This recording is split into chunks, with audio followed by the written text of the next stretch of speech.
Me he preguntado si se puede ver en los cortos, a partir de Haciendo por la Vida hasta El Chico, que ya es un largometraje, se puede ver la transfiguración de Charlotte y por tanto de Chaplin desde un personaje chistoso a un personaje complejo y que tiene una propuesta social.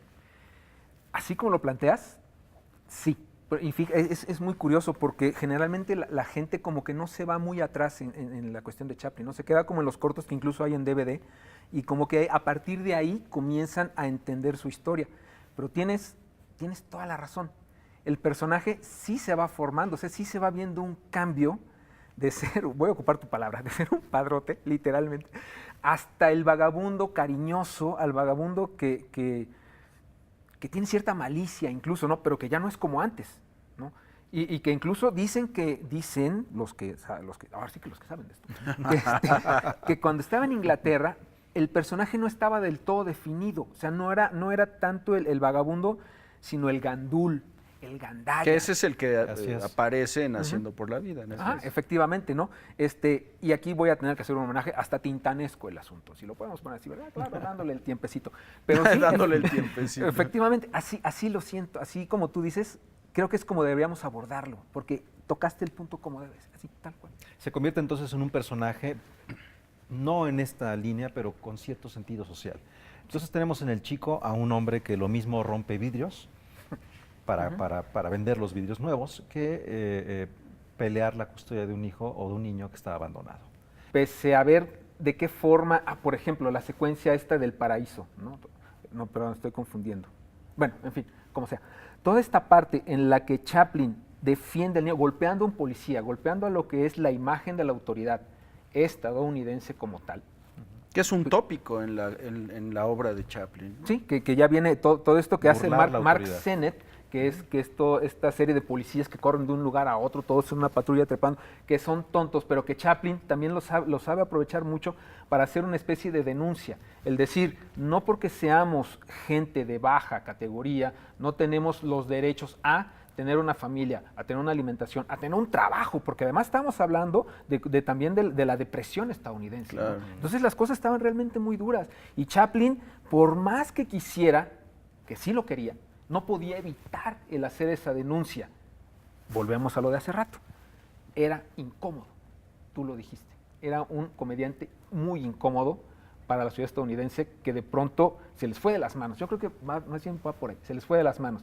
Y claro, aprovechando la vida personal, que también él pues se pone de apechito, pues digo, por favor. Claro. ¿No? O sea, digo, sí, o lo que se supone que era la moral prevaleciente. Fíjate, entre 1914 y 1931, ¿no? Que es cuando transcurre gran parte de la obra primera y silente de Chaplin, pues ocurre, no hay que perder de vista que ocurre la Primera Guerra Mundial, ocurre la Gran Depresión y vienen los cantos terroríficos de la Segunda Guerra Mundial. Ese proceso transforma a Chaplin y transforma a sus personajes y su obra, y se puede ver, ¿nos podrías narrar un poco cómo se puede ver ese recorrido en la propuesta ideológica? Bueno, como todos sabemos, Chaplin salió varias veces de los Estados Unidos justamente a recorrer Europa.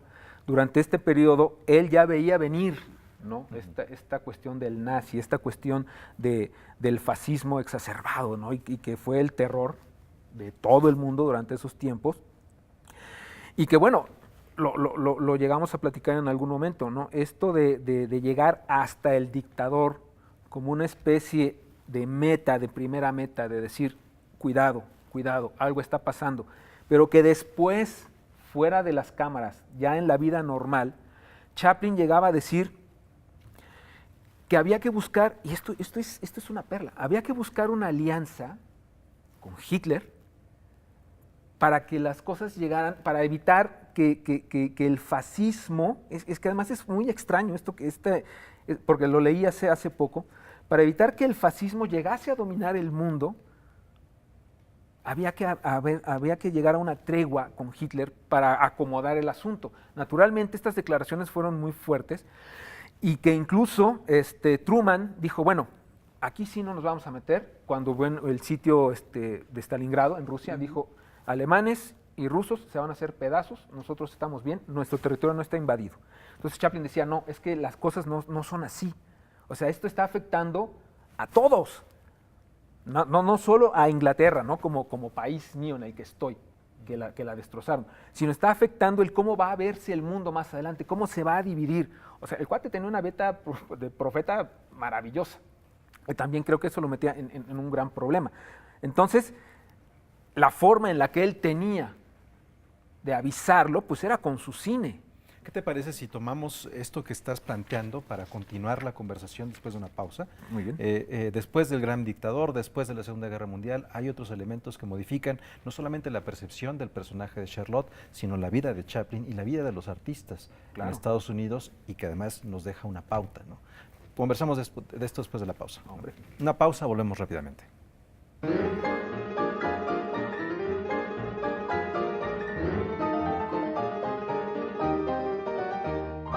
En menos de 13 minutos, Haciendo por la Vida capta un par de episodios en la atropellada existencia de un impostor.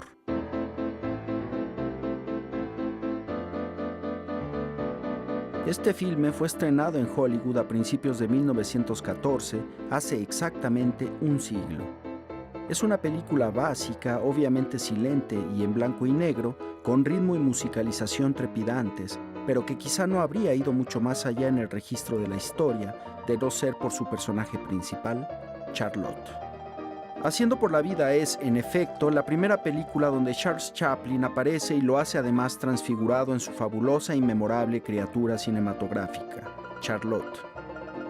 En esta su primera aparición pública, Charlotte es un pícaro bajo la impostura de aristócrata. Sombrero de copa, monóculo, bigotillo, corbatín, gabardina y bastón, engatusa a un hombre y luego seduce a su prometida. Más tarde suplanta a un reportero apropiándose del material informativo sobre un accidente automovilístico que publica en el diario como propio. Aunque este primer Charlotte tenía más la actitud mendaz del vividor y una figura corporal demasiado afectada, ya contenía las claves del entrañable Carlitos que se decanta desde el chico hasta, digamos, Luces de la Ciudad.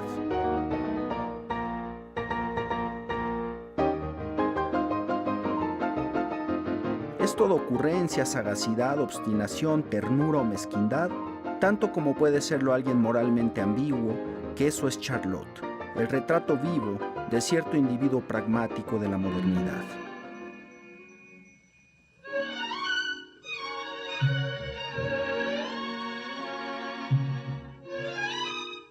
Aún hoy, en una lectura masiva textual, Charlotte pasa por un personaje sencillamente gracioso, pero más allá es el arma ideológica de Chaplin para afrontar de manera ácida las adversidades de las personas frágiles en una despiadada sociedad industrial y militarista.